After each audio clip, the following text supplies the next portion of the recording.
Hello. Luke Kidgell from International Podcasts. We're leaving it in. What a shit start. Some people wouldn't have even got that reference. No, probably not. Because international people wouldn't know who Frank Walker is. No. Hang on, we'll talk about this in the episode. Yeah. All right. Ooh. Somewhere unseen. You got a little longer, so it seems. Welcome back to the Luke Kidgell Hour, ladies and gentlemen. I really hit the T today. No gentlemen today. Gentlemen and ladies, how are we? And everything in between, god damn it. Hope you're well. Hope you're living the life. And let's start it. Let's do the buzzer, and then we're going to delve into who doesn't and who does know who Frank Walker is. Where are we going? Okay. This is our first international buzzer sound to start the podcast that we have. It's from the UK, so it's been sent across the globe on the interwebs. Let's hope it wasn't a waste of bandwidth. All right, let's hope this doesn't make the internet a poo-poo invention. Where are we? Where is it? Bank 2. Bank 2. Which one? Buzzer sound? Oh, yeah, the one labelled buzzer sound. Great. Reese is great at his job. I suck at reading.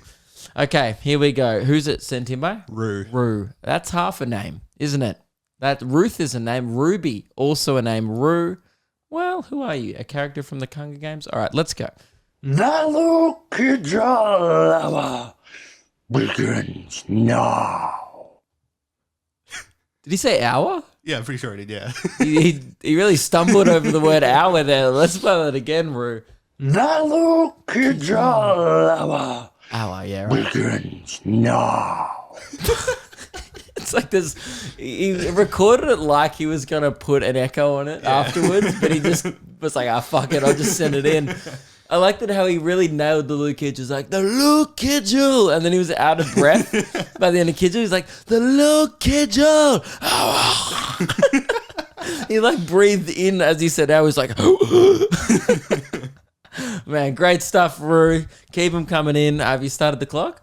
Oh, god damn it, Reese. All right, I'm flipping the hourglass. It's the 75-minute glass. This glass does not go for an hour. It's bullshit.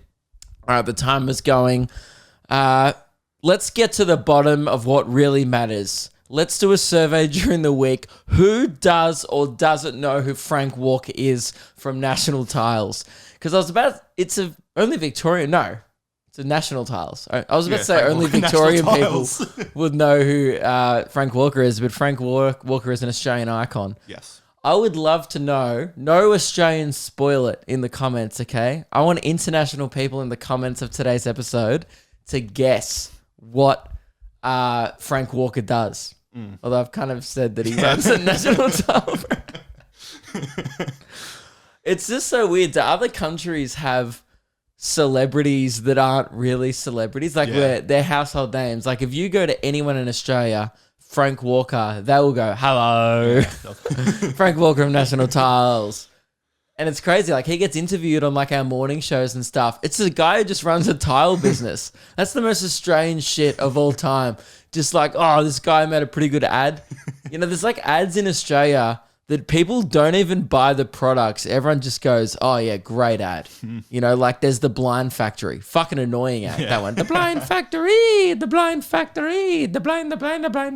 And that just, it's been playing on radio for years. Like when, as a kid, I used to hear that shit. Yeah. And there's Clive Peters, easy. I don't even know what the fuck Clive Peters sells. Is it bedding or homewares or technology? I couldn't tell you. I know it's something that like to do with like, I think it's like technology, like Dick Smith. Yeah. I don't know. Anyway, who cares? But it's like, it's easy. Whatever they sell, I bet it's not a hard thing when you go in there because it's easy. Man, we need a good slogan for this podcast. We do. Maybe we need to make an ad. Yeah. Hello. Luke Kidgell from... I already did that at the start. We just used the original audio. Yeah, maybe we need to start paying for like 3AW AM radio airtime. That would be great. My dad would know about my podcast finally. If it got played in like, you know, in between Grubby and DD or something like that. I don't know if they're still on. But yeah, all of a sudden we get a new demo tuning in. I hope you guys are well. Hope you've had a good week. The tour has started, ladies and gentlemen, and I'm very excited about it. We went to Warrnambool on the weekend for the first show. Geez, it's a long way down the freeway. A lot of road. People are like, how was Warrnambool? I'm like, roadie on the way there. Once you get there, sure, fine. Lovely beach town. Rip a place to go die. That's what Warrnambool is. Oh, man, if you are 80 and the heart's slowing down, just drive up the freeway and you'll have a great time dying there. It's one of those places. Like, young people, it's not a great place to live, but it is a great place to die. And that's the Warrnambool guarantee. That's a great slogan for Warrnambool. Yeah. Great place to, no, shit place to live, great place to die. Come on down and we'll bury you. That's good. Man, the grave, whoever's running the grave there must be making fucking coin. That's for sure. Dude, I was doing my show at a bowls club and there was so much confusion because Warrnambool's such a tiny place, but there's like 4 bowls clubs because it's a great place to go die. And everyone was like, which bowls club are you doing? Hey, read the ticket. But also, fair enough. A place shouldn't have that many bowls clubs. It was awesome. So yeah, the show was sick. Man, it was loose. Literally right from the start, before I got onto the stage, man, I was just on. But accidentally. So Ruben's opening for me. You know, I'll be honest, I was a little nervous. Haven't done a show in 2 years by myself, pretty much, since mid-2019. So just under 2 years. And I was nervous, you know? Like, I don't really get nervous before shows anymore. People always ask me that. Like, do you get nervous? I'm like, nah, it's just, I'm pretty confident, you know? But for some reason, I was just nervous again because I was like, it was a thing I hadn't done in a while, hadn't done an hour. We did a trial show on Thursday, Patreon only, which is the shit you only get if you're Patreon, man. We did a Patreon only trial show, Lewis Spears and I. We both ran our new hour. And man, here's the thing. My hour was like sporadic and I didn't know half of it. And there was no bits that really bombed. Lewis knew all his shit. Like, it was definitely more polished than mine, but there was some bits that he had that just fucking bombed. He did this bit about drowning his cat, and everyone was just staring at him like, hey, man, is this a joke? Sounds like you want to kill your cat. Even afterwards, I was like, maybe get rid of the cat bit, man. I'm like, but the seagull bit was great. Keep the seagull bit, dude, not the cat bit. My one was kind of like, it was good. There were some bits that just did not work, but some bits I discovered just were way funnier than I thought it was. I discovered while I was doing the bit. I think that's what I'm loving about this new show so far. I've only done it like twice at the trial show in Warrnambool. Warrnambool was probably the most fun I've ever had on stage. It was like Canberra show in 2019 that fucking ripped. But man, I was just loving it. You know, I watched it back and, you know, it was great. But like in the moment, I was just like, dude, this is just so much fun. There was a VCAL kid in the front row of my show on the weekend that had to Google what fog was. You can't write that. Like, everyone's like, do the fog bit right at the start. So this dude has 50 minutes to figure out what fog is, right? I do it at the end of the show, the fog bit, right? I'm not doing it early, you know? And then, and by the way, it's not a guarantee. I'm only doing it on request. It's part of the fog bit rules, you know? I only do it if it's loudly chanted. It's just the way it is. So, but if, you know, people were chanting it, there was a lot of fog enthusiasts in. I'm not surprised. It's the greatest bit of stand-up comedy of all time. You know what my favorite part about the fog bit is? I tell people it's the greatest bit of stand-up comedy of all time. And not only does it live up to their expectations every goddamn time, it exceeds it. People come off stage and go, you said it was the best bit of all time. And, you know, there's Jim Jeffries' gun bit. There's Michael McIntyre has some ripping bits. So does Seinfeld. Bill Burr has some great bits. Well, Come on, lads, step it up. It ain't no fogging, that's for sure. And people come off stage and still go, Luke, you've done it. It is the greatest bit of all time. You wrote such a funny bit of comedy about mist. It's wild. Anyway, geez, I've now really talked People are like, really, Luke? Better than Bill Burr, a guy that's been doing it for 30 years. Yep. It's the Luke Kidgell guarantee. It's the fog guarantee. But it's only done upon request. Anyway, so this guy has 50 minutes to figure out what fog does. He spends a lot of the show, at the bar, just, chilling. There was one point in the show where the same guy, by the way, ripper bloke, don't want to shit on the guy. These three guys were fucking sick in the front row. Two of them were builders. One of them was a car salesman. Dude, they were talking throughout Ruben's set, and Ruben got so angry at him. Ruben was like, shut the fuck up. And I was like, oh my God, when the opener tells you to shut the fuck up, man, you probably need to pipe down a bit. But, yeah, it was funny because the same guy before the show, this is how relaxed regional shows are. And it's why I love doing like shitty bowls clubs and pubs and stuff. Because there's no other venues in Warrnambool. It's either you do a pub or a bowls club, right? Any place that has a function room, I'll do. I'll sit in there and tell my jokes in, right? But we're backstage, by the way, which is the toilet.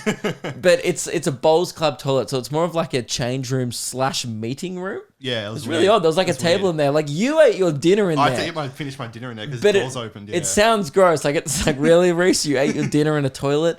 It had a toilet in there, but it was more than that. There was lockers, there was a table, there was like meeting room chairs. Yeah. Very strange. The women's bathroom, which we used last year on our Warrnambool show, had couches in the toilet. It was beautiful. Oh man, the chicks get it. The guy was still kind of dirty. But this is how relaxed regional shows are. This guy who's coming to see me in the show, he's the guy in the front row, who's mates with the VCAL kid. He's there to see me. Like, he must know who I am, surely. Yeah. He must have at least done it. Like, even if his mates dragged him along, but he got a photo with me afterwards. He's definitely a fan, right? Yeah. This is how little people give a fuck about comedians. He walks in, doesn't even go, oh, hey, Luke. Like, oh, I've walked in a room and the guy who's performing's here. Not even like, didn't even do eyebrows. His eyebrows didn't even raise slightly. He just walks in and goes, is this where the toilet is? And me and Ruben are standing there like rehearsing our jokes. This is the first show of the tour. We're like, what the fuck are we going to say? And then we're like, no, the toilet's like down there. I mean, there was a toilet there, but I was like, fuck off, And then I was like, nah, man, it's out the corridor. He's like, all right, boys, thanks. He's like, good luck. And I was like, okay, cool. And then the guy afterwards was like, mate, big fan. I was like, you literally an hour ago couldn't give a shit about me and then talk through my whole opener set. Very regional vibes. So, yeah. And then I was doing this bit about people who drive manuals, right? Just trashing dudes who fucking drive manuals. And I got like 2 minutes into this bit. It's pretty obvious at this point my stance on the issue. I'm very anti-manual, pro-auto is the joke, right? This VCAL kid, same guy who had to Google what fog was. He stops me mid-sentence and goes, wait. Which is already like, people I think forget sometimes, like, it's a one-way thing. Yeah. You know what I mean? Like, I talk, that's why I've got the microphone. I talk and it's amplified through the speakers and your job is to be like, yes. And then, I don't mind the odd occasional, back and forth with the crowd. But he just goes, wait. And I'm just like, I stop my joke and I go, what? And he goes, he wasn't joking. Yeah. He goes, so you drive auto, right? You don't drive a manual. And I go, yeah. That's the premise of the last 2 minutes. Keep up, right? This dude's still like, I'm on stage, man. But I've been on stage for half an hour. This dude just randomly laughs out loud. I'm like, I bet he was just laughing at the joke Ruben said like half an hour ago. This guy's just like, if Internet Explorer was a human being, the guy was just on dial-up. I could see his face buffering throughout the show. It was crazy. But yeah, anyway, man, thanks for coming out. I don't think he's going to come back. I mean, but also not my fault, At no one point was I like, oh man, you should talk. You know, he was doing that. There was this one guy in the crowd that was like just weirdly compulsively lying. Like at the start, he was like, I work for KFC. Remember I told you that last year? And I go, no. Like people, it's so funny. They go, do you remember me from last year? And I'm like, you mean the guy who was also a dark shadow in the room a year ago? No, I'm sorry, but I just didn't remember that interaction. I have a lot of dumb interactions with people. It's kind of my job. And then it turns out halfway through the show, this guy doesn't work at KFC. What a weird thing to lie about. Some people are so weird. Yeah. They're like, I work at KFC. And I'm like, was that even... It's not a funny thing to lie about either. Like, maybe you could be like, you know, what's a funny job? There aren't really many funny jobs. You know, I don't really know, like, if there's a job that's particularly funny to lie about doing. But anyway, guys, it was a great show. Oh, and then this is the first story I was supposed to tell. On the way to the stage, there was just like, Ruben's like, all right, welcome to stage, Luke Kidgell, and everyone's clapping. And then I'm like kind of walking to the stage, and then I spot this cockroach on the ground just scurrying across, and I freak out. I'm like, ah! And then everyone in the whole crowd just sees me go, ah! And like I kind of flamboyantly like fling myself over this cockroach to avoid stepping on it, and then spend the first 3 minutes of the show. Like my brothers come on tour with us on the weekend. My brother and Simo, his mate, were there, and I spend the first 3 minutes of the show going, kill it, Jack, get rid of it, fuck it off. And that's why, you know, travel with the crew. I'm a diva, you know. I don't want to kill any cockroaches. It's my show, God damn it. I bring in the people, you kill the cockroaches. That's the arrangement. So yeah, it was such a fun show. Please, I didn't have to say please. I'm actually selling so fucking good this year. I'm not going to lie, guys. This is my year. I was listening to that all-time low song, Weightless, on the way home from Warrnambool. And I was like, maybe it's not my weekend. But it also was my weekend. And then it's like, but it's going to be my year. And I was like, oh my God, this is the year that Alex from All Time Low was referring to. Hell yeah. 15-year-old Luke was very satisfied at that moment. Dude, I mean, if COVID fucks off, I'm still, you know, there's still like a 15% chance that everything goes wrong, depending on if this virus stays at bay in this country. But yeah, man, get your tickets and come early to the festival for that reason. You know, Perth Fringe got shut down for 5 days during the third week of it. It was all going ahead at the start, you know. So book tickets for the first week. Opening night's almost sold out, lukekidgell.com. And book tickets for the second night as well. And then I pretty much will sell it the first whole week of shows, I reckon. So that's very cool. Thank you very much for booking tickets. It's going to be a fun time, and the show is honestly by far the best show I've ever done. It's very funny, isn't it? It's great. I was shocked. I know that sounds dumb, like that I was like, oh, I can't believe me, a comedian, is funny. But I was kind of on stage and I was like, fuck, I'm funny. Like, this fucking rips. Like, you know, there was a part of me, this is how arrogant I am. Like, I was like, there was one bit on stage where I was like, man, I'd love to be in the audience of this show. Because it's like exactly what I find funny, obviously, because I'm the one saying it. But I have this one bit where I do a funny voice, and it's the favorite part of every night.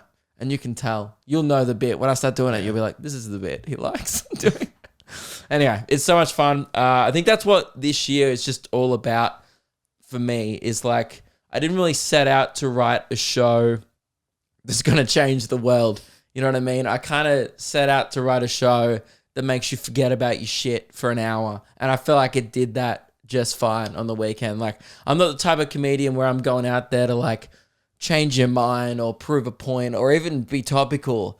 I just wrote a show this year, kind of accidentally, that was just like fucking stupid and so silly, and it's like edgy at parts, but then it gets insanely silly about a minute later. It's kind of confusing. You're like, what's this guy's vibe? Like, my vibe is so erratic. It's literally just like my personality. My show is also laid out like an LD. And people got so angry at me on TikTok because I said LD, because I say things wrong, because I can't speak, despite it being my job. Whatever. All right? I know accountants who suck at maths. So fuck you. All right? Not everyone's good at their job. You know? Reese, yeah, you're pretty good at your job. Yeah. All right, I was about to criticize you. Can't use a tripod, though. Yeah, true. On the weekend. That's true. Luke literally 10 minutes before the show, he's there. What's your job on tour? Film. To film the shows. 10 minutes before like doors open, Reese is like, how the fuck do I use this tripod? And I was like, yeah, that's good. Get the ducks of V-Culls. Like, come and do it with you. God damn. And then Ruben, who's opening, is like, yeah, here's how you use it. And the stupid part was, I was like, Ruben, can you teach me? It was a different tripod. The tripod was a fuck tripod. Yeah. Like, I looked at it and I was like, geez, I don't know. I took the camera off before, but I can't get it back on. So anyway, yeah. The point is, guys, you're probably not good at your job either. You know, and also the people on TikTok commenting that, you probably don't even have a job, all right, because you're 15. So how about you back off, all right? You'll realize in adult life that you can't be good at everything, including English, apparently. It's LD. I don't think I did call it LD. I probably did. I say words very lazily. I would just skip over words because by the time they've come out of my mouth, I'm 2 steps ahead up here. That's, I think, why I can't speak. Yeah. Because often on this podcast, it's a pattern. You people have probably noticed it. I'll be sometimes listening to this podcast back just looking for clips or something for the week. And I'll just start a sentence sometimes and then just move on halfway through. Like I'll be like, anyway, so I was at the beach. Oh! And then just move on immediately without finishing the sentence or the thought train even. Yeah, so that's a huge problem because it is my job and I should be coherent. It actually shocks me how many people just still listen. They go like, man, I'm just going to hear an hour of half sentences and that's the show. So it's great. Anyway, guys, thank you so much for coming out to the show in Warrnambool. Oh, and also started a turf war between people from Macca's and KFC in the crowd. There's people almost threw down halfway through my show because everyone was like, oh, I work at KFC. And they're like, oh, I work at Macca's. Yeah. And because they both worked at the local Warrnambool and KFC and Macca's, I'm assuming there's some weird rivalry there I don't know about. And there would have been some dude from Red Rooster in the corner just going, oh, I'm not a part of this. And then there was confusion about how many KFCs were in the town. Yeah, that was weird. Someone goes like, I work at the second KFC. And everyone in the audience like just turns around. Like everyone's facing the stage. A guy at the back goes, there's 2 KFCs in Warrnambool. As if it mattered. Like I'm sitting on stage going, I'm not from here. You guys are all coming here to die. I don't give a fuck. And then everyone immediately just shifts around in their seat and goes, where's the second KFC, bro? I don't know where the fuck that is. And then the person at the back's like, and everyone's like, no, we don't know. We live here. This place is small as fuck. Where is it? I mean, I was there for a day. I only saw one. I reckon we saw the whole town. Yeah. It's like 3 streets, Warrnambool. It must be underground. I don't know where this second KFC is. It must be like a secret Kentucky Fried Chicken. They're cooking that chicken, somewhere. I don't know where. It's not on the street though. So, on the way there, I love going through regional towns. I'm so excited to be back on the road. If you can't tell, it's so good. The podcast improves as well because I finally have something to talk about because I did a thing. I left the house, got some vitamin D. It was awesome. I saw the sun still up there, guys. Crazy. We're going through this place called Inverleigh. It's like this regional town. It's got a general store, a pub. It's got a skate park, which we shredded on. Shred update coming soon. We have bought boards.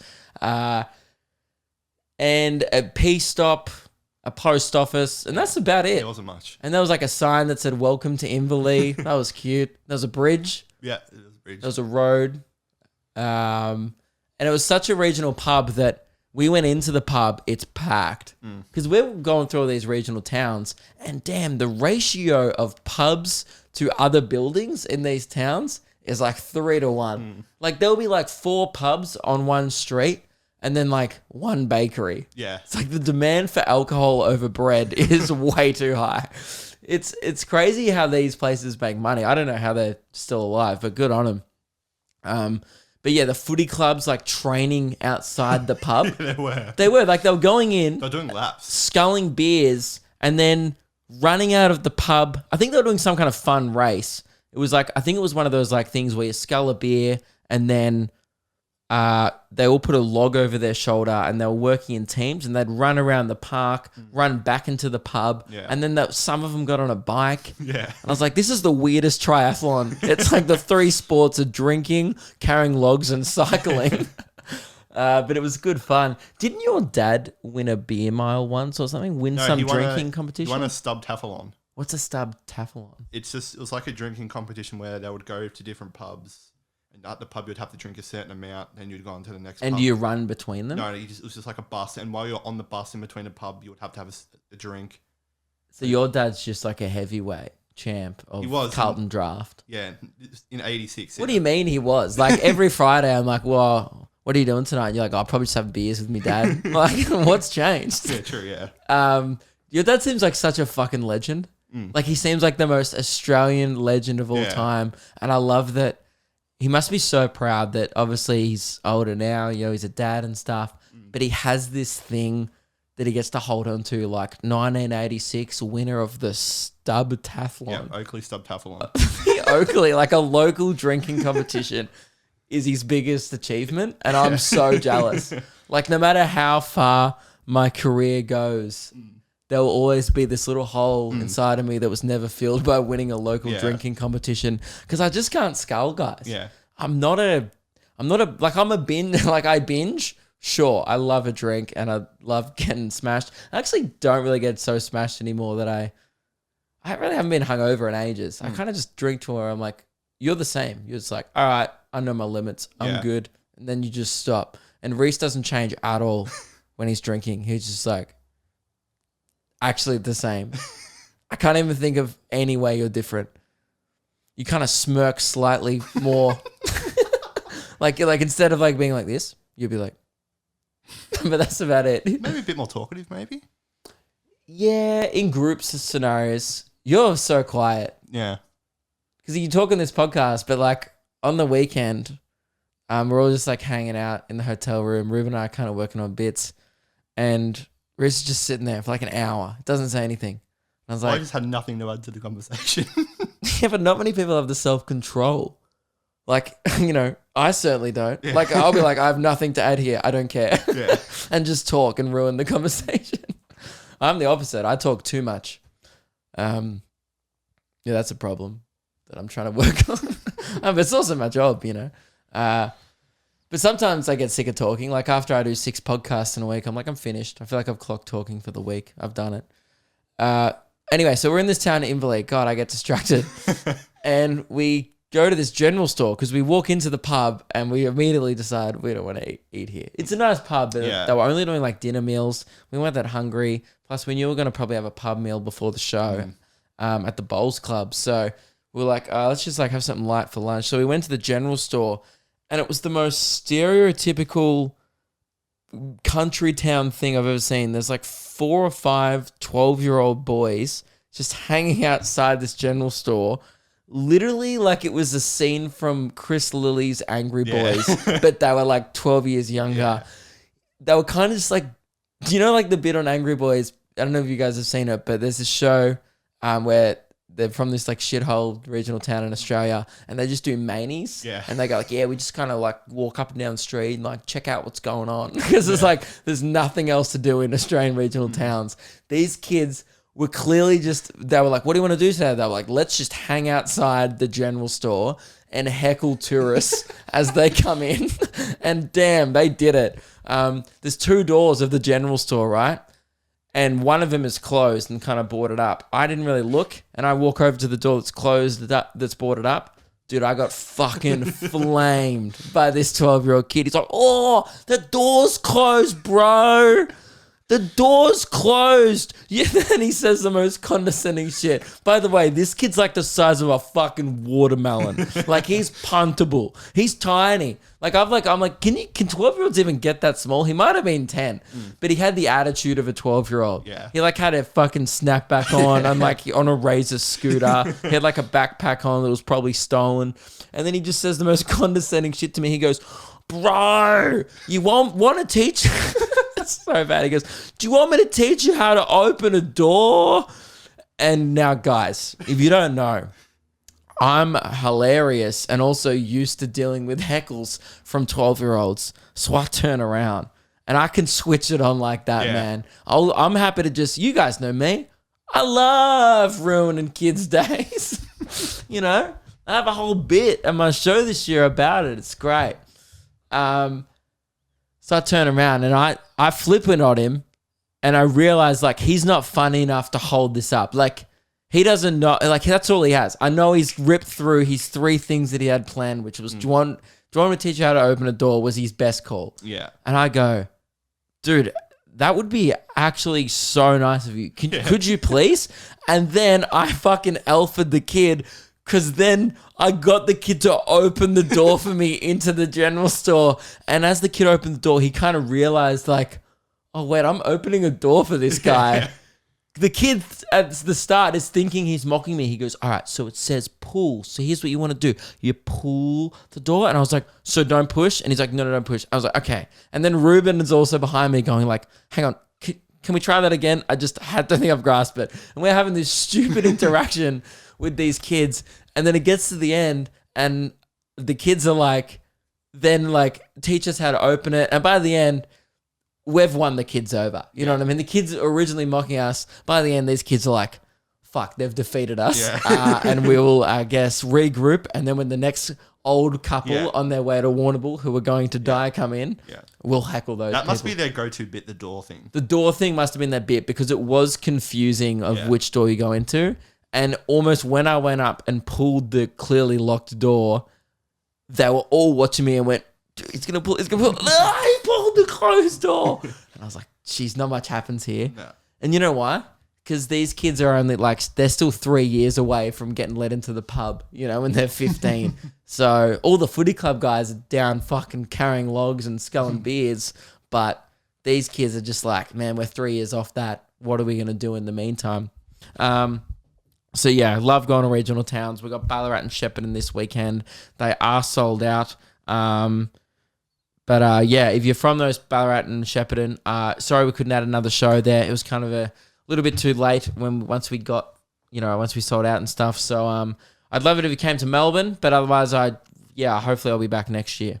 All right, let's do the goddamn shred update because, ladies and gentlemen, Reese and I bought skateboards. The boys are shredding. Where's the opener? Should be in Bank 2. Bank 2? Oh, I was just on Bank 2. Oh, sorry, guys. Now. Probably the worst throw to an opener we've ever done. You are now entering the shred zone. Gnarly. Kickflip. Ramp. Tony Hawk. 2 adults desperately trying to relive their youth. Woo. This is the shred zone. Zone. Cool echo. There's a cool echo. This is the shred zone. It's the part of the podcast where we update you on our shredding. And this week was our first week with boards. We bought them before we went on the tour.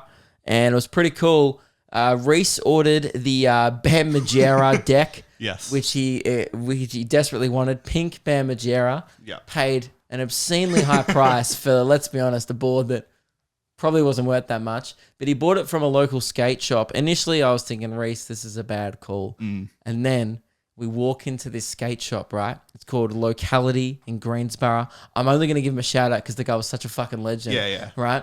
And we walk in. It's just like a cool store. Like there's all the shit I'm into is like in one store. There's like pop punk vinyls in the corner. Yeah. There's like cool like shoes that I'm into. I'm like, fuck, I could get some new shoes, you know? And then the guy who's serving us, you know, we're kind of talking. And then I see Reese just freeze up. I kind of see Reese just start acting weird. I'm like, why is he acting weird? And your eyes just pop. You're like, and then you're looking at me, looking at the guy, looking at me, and I'm looking at you going, why are you making this weird? Just buy the board. Like, you don't have to make this weird. And then Reese just goes, sorry, I saw, are you from the band Body Jar? And the guy's like, yeah, man, I play in the band Body Jar. It turns out he's the lead singer. Yeah. I'm at a goddamn fool of myself. Because I kind of know the band because I'm like a pop punk kid, but they're a little before our time. But you're more into the older stuff. Yeah. I'm into like the new wave Blink onwards type pop punk. But anyway, there's like big Australian pop punk band who toured with like Blink-182. I mean, Blink-182 opened for them when they first came to Australia. Yeah. Then once Blink got huge, Body Jar went and toured all around America with them. They're quite big. They're on the Tony Hawk soundtrack. Yeah, Tony Hawk. They 3. got that song like "You're Not the Same." It's a banger, right? It's a track. And I kind of make a dick of myself and I go, oh, are you in the band Body Jar thinking it's like the bassist or some shit? I felt like a goose. And then we walk out and Reese is like, it's the lead singer. And I'm like, fuck. So I've just been busted for clearly not knowing the band at all. But Reese starts having a little fangirl moment. Yeah, I was fanning out. He's sitting there going, I saw you guys play Unify like 4 years ago. It was so sick. And this guy's like 40, there's no ego in this bloke at all. He's a ripper guy. And he's like, yeah, man, we're still trucking on, making a new album. And he's kind of making jokes about how they're old. He's like, we're still doing pretty well for guys our age, I guess. Still sticking at it. It's good fun. And this guy's living the dream. Like, he's running a local skate shop. He's playing in this band still. Yeah. And Reese is just so excited that afterwards we walk out and Reese goes, oh my God, that was so cool. But how on brand is it for the podcast? It was pretty random. Yeah, it was just random that like this guy from this really successful skate punk band served Reese's skateboard. Yeah. Who you like. Yeah. Definitely worth the extra cash that you paid for it. And he gave Reese a bit of a discount. Yeah, he did, yeah. Which is cool. So, and then I went and got mine and we shredded. And I will admit, the first day of shredding, it wasn't pretty. It wasn't pretty. We're getting back into the swing of things, definitely. I'm now up to the point where I can almost run up, chuck the board down and jump on. It doesn't look cool yet, but I reckon I'll get there. Yeah. I'm getting there. And then in Inverleigh, on the way back, so this was the day after we got flamed by some 12s. We thought, you know what, man? We can't go. We actually stayed so clear of the general store when we came back through Inverleigh on the way home because we were like, my ego will be destroyed if I get ruined by these 12-year-olds again. I can't have that happen. So we went over to the skate park and there was some... Hey, little did I know that my ego was about to be destroyed a lot more because there was some 9-year-old girls shredding their hearts out. They're going up and down the ramps. I watched this 9-year-old girl drop in on like a ramp, and me, Ruben, Meg, and Reese are standing there kind of going, you do it. You drop in, right? And then Ruben's kind of good at skateboarding. Like, he's way better than Reese and I. Yeah. Because I think he dabbled, clearly in his... He says as a kid, but it seemed like he dabbled... Yeah, I reckon it's a bit more recent. In his teenage years. He's kind of pretty good. Plus, he's shorter, so lower center of gravity. Yeah. That's my excuse anyway. I'm like, guys, I'm just too big. I'm too fucking tall and broad for this. I'm not. I'm just a bit uncoordinated. So then, this dad is helping his like 7-year-old daughter skate. Meanwhile, the older sister's just carving around us like crazy. And by the way, we're not even at the ramp. Like skate parks, there's those steep ramps that you drop in on, but then there's like the run-up ramps that you can just go down to get speed so you can do a trick. We're all standing at the top of the run-up ramp, which is like not even on a 45-degree angle. No. And we're like, oh man, like, should we try and drop in on this? And we're like going, oh man, I'll do it. And then Reese does it, and then like Ruben does it, so I go, oh fuck, I'll have to do it. So then I did it. It wasn't hard, but we all were like so scared to do it. And the dad who's helping his 7-year-old at the skate park kind of sees our incompetence and sees the fear in our eyes standing at the top of this 1 meter tall run-up ramp. And he's like, you boys might want to wear a helmet. I'm like, fuck, man. Every time we come to Inverleigh, we just get destroyed. Like, this town is just roasting everyone who comes through it. It's the place where egos and dreams go to die. Anyway, this camera kind of looks fucked. We might have to fix it up. That's all right. We're using a new camera, by the way. I got a new camera, so we're kind of seeing if it's good for the podcast or not. I might have to have a fiddle with the settings if it's not perfect today, guys. But anyway, this 9-year-old girl was just putting us to shame. And then Ruben is pretty competitive. Yeah. He's like a dude where it's like, he always kind of like the smartest guy in the room type guy. He got a nice ATAR, but even when it comes to physical things, he's not particularly sporty, but I think he knew that he was the best at skateboarding out of the three of us. Meg didn't even want a bar of it, She's standing on the grass. So, by the way, if you don't know, skateboards can't move on grass. She's standing on the grass, kind of just getting a feel for the board. And then she's like, Reese, hold my arms. Like she couldn't even stay sturdy. And she like goes, I'm going to try and do an ollie. And then just literally, instead of flicking the board up, she just jumps on the board. The board doesn't move at all. She's like, did I do it? And we're like, totally, Meg, you crushed that. No one had the heart to tell her that the board didn't even raise slightly.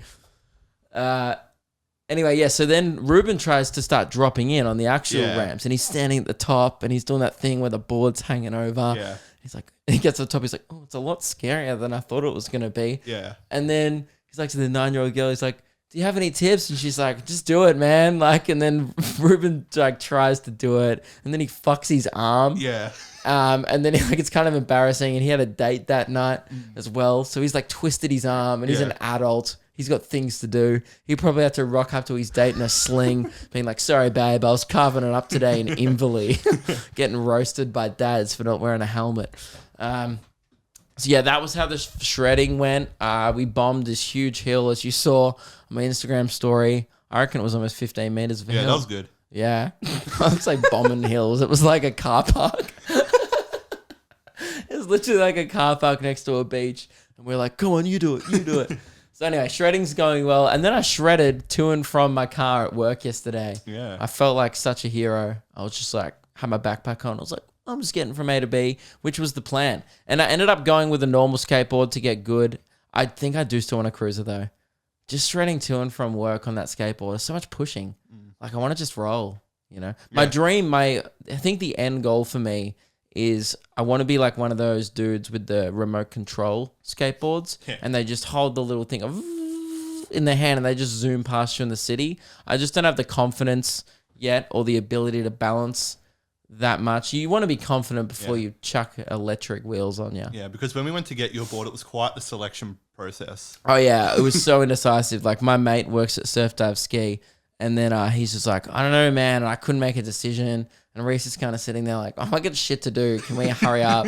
And I was like, I don't know. And then I ended up getting the normal board. But it's fine, you know. I'm kind of glad I have the normal board because maybe one day I'll learn how to kickflip. Yeah. I doubt it. I'm really worried about shattering my ankle. So no, guys, that's the Shred Zone update.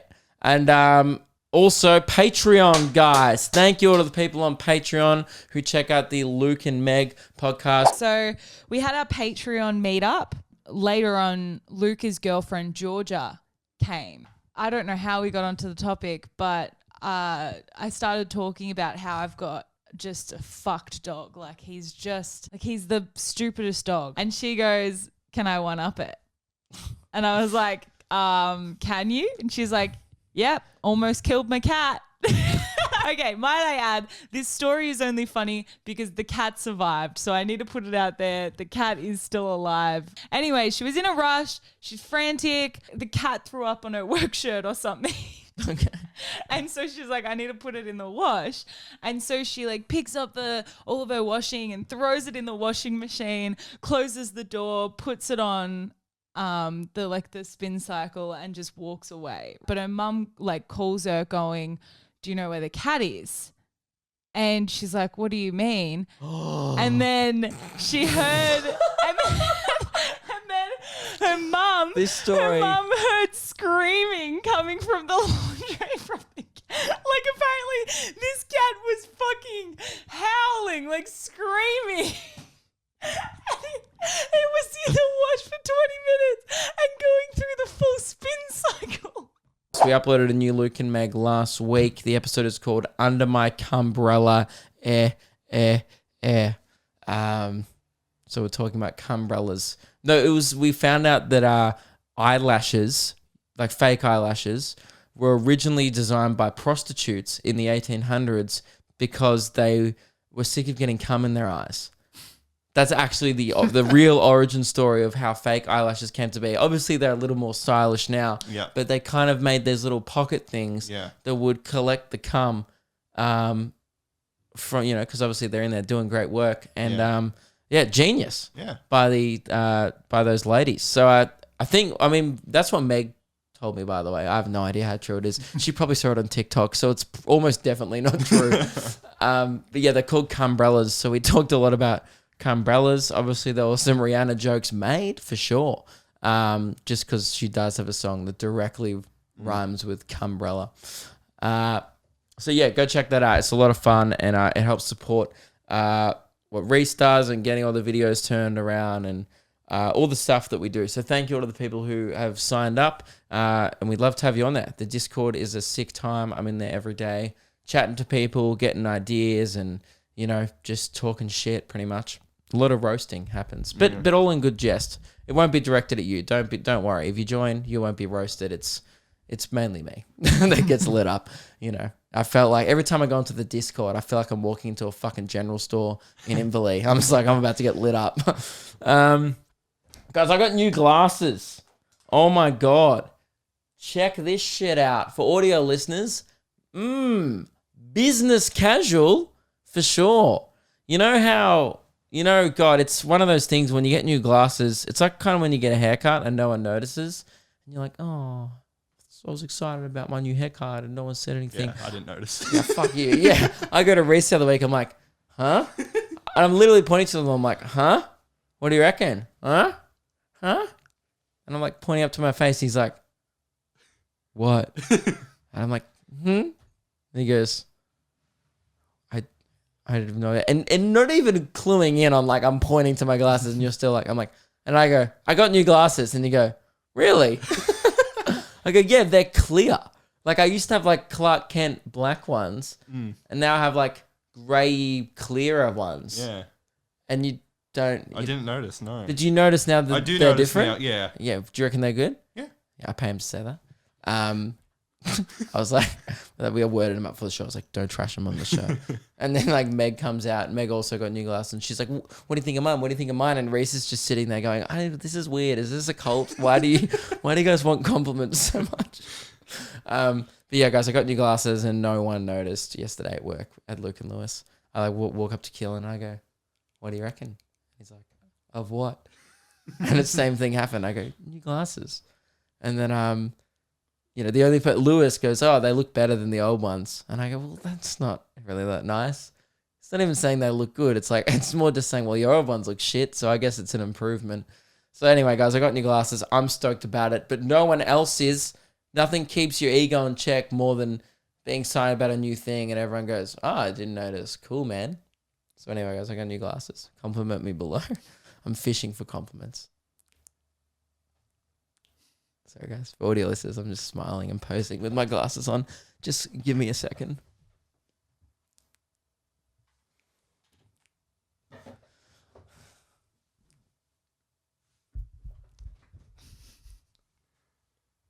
Great. Now I have 4 new options if I ever make a LinkedIn account. I'm going to get networked. Guys, before we wrap up this episode, we're nearing to the end of the hour, unfortunately. Oh, shit, really? Oh, guys, we're only 3 quarters of the way through. I forgot. I looked at the timestamp. I was like, 47 minutes. I was like, that's long enough for a podcast. And then I forgot. I always forget that this show is called the Luke Kidgell Hour. Yeah. It's a good title, though. It's a lot of talking. No, I do have other stuff to talk about. I'm also looking at my hourglass here. It's not even nearly done, guys. We've still got ages to go. We need to talk about Jacob Bad Boy, the 12-year-old. Probably was out there outside the general store during the week. Similar energy. But so if you don't know, if you haven't been following this saga, we'll do a quick recap. I got a message on Instagram from Jacob Bad Boy. So he's clearly a ruthless man. And I always try and respond to people's messages because I love people that listen to the pod. You guys are too kind. So he goes, hey, full stop. Ooh, already strong start.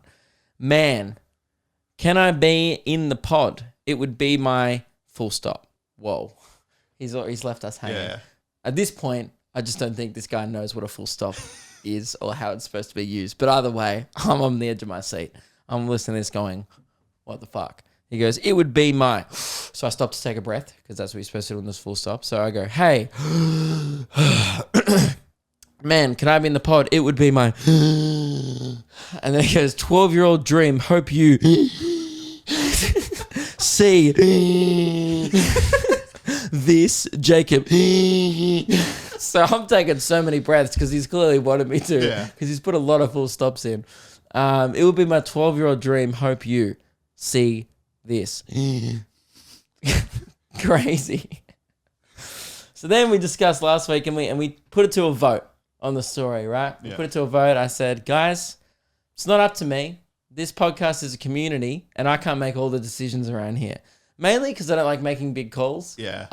I usually like, I love democracy. So I thought, let's put it to a vote. I didn't hold a sausage sizzle. Maybe that's why not too many people voted. No, actually, a lot of people voted. I think over about 1,500 votes were cast. I honestly forgot.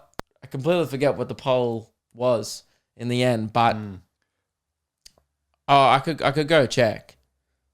The reason why we don't need, you're probably thinking, Luke, don't you need the results of the poll? Well, something's come up, right? So we got another reply from Jacob. Bad boy, by the way. He's clearly bad. I'm just going to get the poll up now.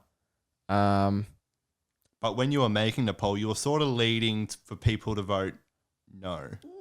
Sure, but I was mainly pointing, I was trying to realize to people, I'm like, this person doesn't have a fully developed brain yet. Now, that's not a dig at Jacob. Yeah. It's a fact about human development. Yeah. He's 12 years old and that he's in primary school or maybe year 7, depending on which end of the 12 years. But, there's still a lot of growing to do as a human being. Yeah. Even I feel like I'm still growing, guys, and I'm 24. I'm not. I think I'm devolving, but I'm trying to grow. And all I did was point out the fact that, firstly, as you guys already know by now, I'm happy to crush a 12-year-old's dreams. He said it would be my 12-year-old dream. I'm more than happy to come out on this show and go, nah, fuck him. Yeah. Right? Because I don't really have a soul. I watch Pixar movies and go, that didn't affect me at all, which is cold. I watched the movie literally called Soul. Meg was like almost bawling and I was like, yeah, it was cool. It was pretty funny at times. It was a good one. I don't think the takeaway from that was a lot deeper. But I'm a stone cold dude, man. So I go, look, guys, I'm really happy to crush this kid's dreams. Let me know what you think. I go, do we let Jacob Bad Boy in the pod? 58% people voted yes, it's his dream. 42% voted no, that will suck. Jacob, that's fine, mate. You know what I mean? You can't please everyone. Plus, I did kind of lead people in that way. And that's fair enough. It's the Luke Kidgell Hour. It's not the Jacob Bad Boy Hour. Yeah. So you can't expect everyone to want Jacob Bad Boy content. But we got a message from Jacob, who, by the way, seems like an absolute bloody legend. He messages me during the week. I go, hey, mate, did you hear last week's episode? Because he was disgusted. Because he hadn't got back to me. Yeah. And then he goes, yeah. And Reese. This will shock you. He goes, nah, can't. Have school. Don't worry. And full stop. So, nah, can't. Have school. Don't worry. That comes to no surprise. Oh, what an end to the saga. God, those ups and downs. It was a bloody roller coaster journey. Will Jacob Bad Boy be on the pod? Sorry, guys. Algebra is not going to learn itself, all right? He's got shit to do. He's got media. Why is that flashing? Just turn it off. Oh, my God. My speakers... like low on battery, but it's literally plugged in. God damn it. Anyway, guys, that's it. That is the end of the Jacob Bad Boy saga. It ended almost as quickly as it started. Jacob Bad Boy will not be coming on the pod. He has school. Oh. He can't. Don't worry about it. But I remember when we were like, before we did the poll, we were like, well, that's what we're like, won't he have school? Yeah, me and Reese were discussing that. I was like, I mean, look, just judging from the punctuation in the first one, I don't think that a lot of thought went into the original "Can I be on the pod?" message. I honestly don't think he was thinking we'd talk about it on the podcast. But this show goes for an hour, and we're always happy for listener input. That's the thing. I think sometimes people like, it's so weird. Sometimes people like don't think I'm a celebrity at all. Exhibit A guy walking into the backstage and going, "Where's the toilet?" And then sometimes like some people go like, "Oh, he won't even see this, so I'll just shoot for the stars and ask him to be on the podcast."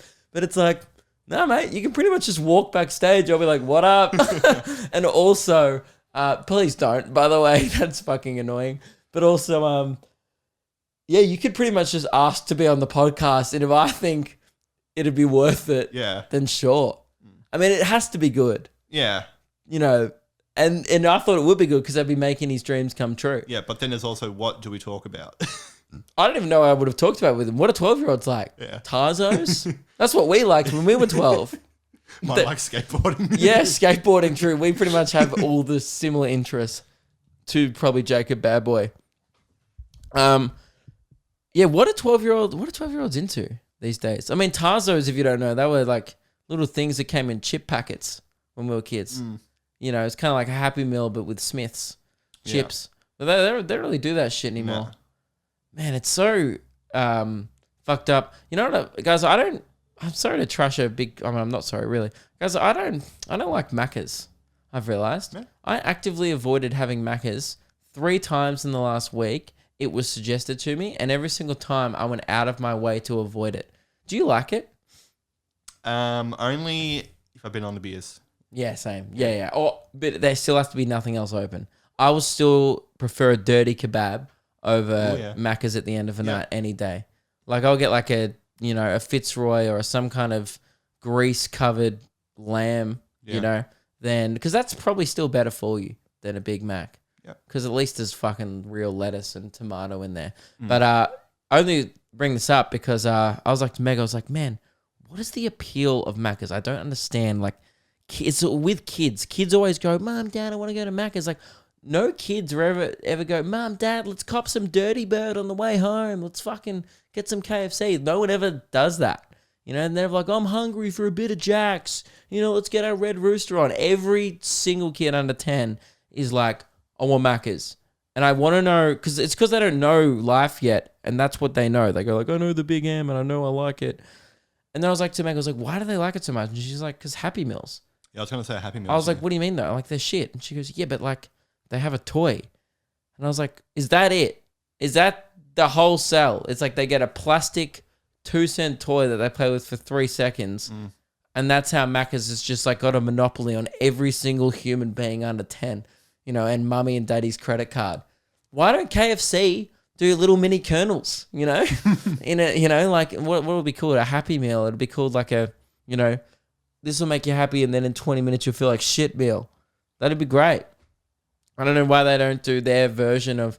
It does seem strange. I think Hungry Jack's dabble with toys. Yeah, I used to work at a Hungry Jack's and they used to have They do toys? Yeah. Yeah, fuck. Really worked at Hungry Jack's? Yeah.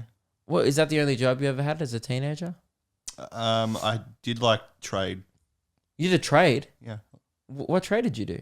I was a handyman for a bit. I helped with like working with a handyman, but I was really shit. Well, okay, this is good. Why? What part about being shit? You weren't very handy. Yeah. Yeah.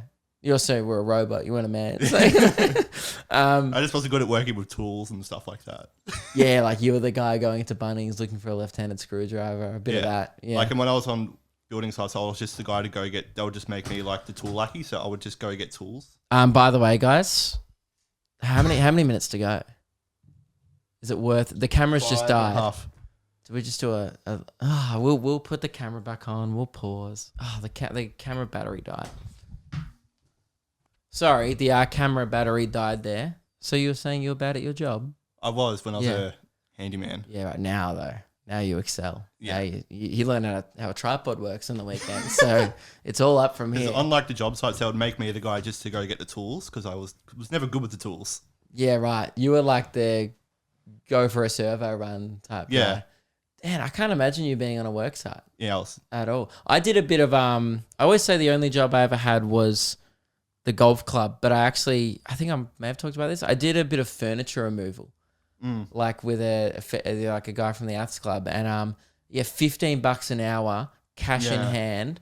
Oh my God, like lifting pianos up staircases. Yeah. I'm like 15 years old, like, you on the other end, Luke? And I'm like, oh yeah. And I'm like, you know, about to, my body is weak. You know what I mean? Like I was a runner. I was like an athlete, but I wasn't a strong athlete. I wasn't even like, this was like almost after I'd quit footy as well. So I was like lifting these huge boxes all day for $15 an hour. What the fuck? Is that good? I mean, is that good pay? I don't know. Seems like shit pay now as an adult. But I guess when you're like 15, that's like what it is. Yeah, probably, yeah. I don't know. That's just so weird though. Like, it's especially for like labor. It's like, I guess it's unskilled labor, but for like, it was really hard work. I used to come home so fucking sore. Yeah. I reckon I fucked my back permanently from doing like a whole summer of furniture removal. It was definitely cooked. What other jobs? Oh yeah, I used to do a bit of like, yeah, that's it. Furniture removal, and then like, yeah, I pretty much have no life experience whatsoever. Is my point. I've only ever worked at a golf club and then been like, I'm funny for a job, which is such a sheltered lifestyle. Most people have worked like 10 jobs. I've been like, oh yeah, I've worked hospitality. Yeah. I've worked like, you know, I did work hospitality, but at a golf club. You know, it's like functions at a golf club are very civilized. You know, you got more likely of someone having a heart attack than like drinking too much and munting out the side. You know, all you got to do is call an ambulance. It's not the hardest thing in the world. So yeah, guys, that's is that the end? We have got 3 minutes. Guys, come see the show. It's going to do a 3-minute tour plug to round us out. No, seriously, I got 3 minutes to thank everyone. This year is the fucking year. I'm telling you, it's huge. I'm taking huge risks. We're doing, New South Wales is going to be announced soon. I keep saying next week, but we're still waiting on goddamn Canberra to confirm. Don't worry, you're not going to miss out. People keep going, when's the tickets? I'm like, the shows are booked in. It's not going to change when or not you see me. And then we'll book in Queensland and Perth and everywhere else after that. So just be patient. We're just booking in, 6 or shows at a time in case they'll get cancelled and stuff. We're playing a little safer, but Sydney is going to be huge. We're doing 2 shows in one night in the biggest venue I've ever done in Sydney, and then we're doing 2 shows of it. So you're all bringing your friends. You're coming out. These are going to be the biggest shows I've ever done. I haven't done a tour in 2 years. I'm selling like fucking crazy. We're going to add a 3rd show in Adelaide. I've never done 3 shows in a night before. We're doing a 5 p.m. show. Yeah. The tickets are going to be on sale for that very soon. If you missed out in Adelaide, keep an eye out. We're going to be adding a Geelong show as well, which is crazy, adding shows in regional towns. And then, yeah, we're doing 20 shows in Melbourne. And like 2 of them are already sold out, and there's about 4 or 5 more that have less than 10 tickets left. So these shows are selling out. It's crazy. I don't really know where all these people are coming from. It must be TikTok. Yeah. Because certainly not YouTube. Like this podcast and my channel does not get the views it used to, but it clearly shows that views and shit don't matter. People just must tell their friends and go, you got to come see this guy. He's fucking good. So that's even cooler. So thank you very much for bringing your friends out to the show. People bring their families. People bring their work friends. Like, like there's whole groups of like, half of the staff from KFC Warrnambool were at my show on the weekend. It was very cool. So thank you all very much for coming out. You're making a little boy's dreams come true. I feel like Jacob Bad Boy right now if I was on the pod. So yeah, thank you. I just want to say thank you. If these shows go ahead, which I think they will, is going to be the best shows I've ever done. I'm touring the best show I've ever done. I'm not just saying this. I'm in the best form I ever have been. I'm just like feeling real good about it. And Reese and I are working so hard behind the scenes because it's kind of one of those like, you hit those points in your career where you're like, oh shit, this is the time. Like if we don't go hard now, we're going to miss a huge opportunity here. Like I happen to be selling well at the start, which is great. And now we're going to try and do like, 2 shows of 400 in Brisbane and shit like that, which is like, the last tour I did 1 show of 400. We're trying to like really step it up. And, but yeah, it would be mad if you all invited your friends. Is that it? We're done. Guys, I got to cut off my little soy boy rant there at the end. But I just want to say thank you. I'm very grateful to everyone who's bought tickets. And let's sell out some shows this year. It's going to be awesome. Where's the guy's buzzer? Huh? The Luke Kidgell Hour begins now. I have no idea if that's still playing. Sorry, guys. The speaker died, but I hope I timed that right. Yeah. You guys heard it. We were like, is that playing? I don't know. All right. See you later. That was the end of the Luke Kidgell Hour. Join on Patreon. And yeah, hopefully I'll see you at the show at lukekidgell.com. Bye. Somewhere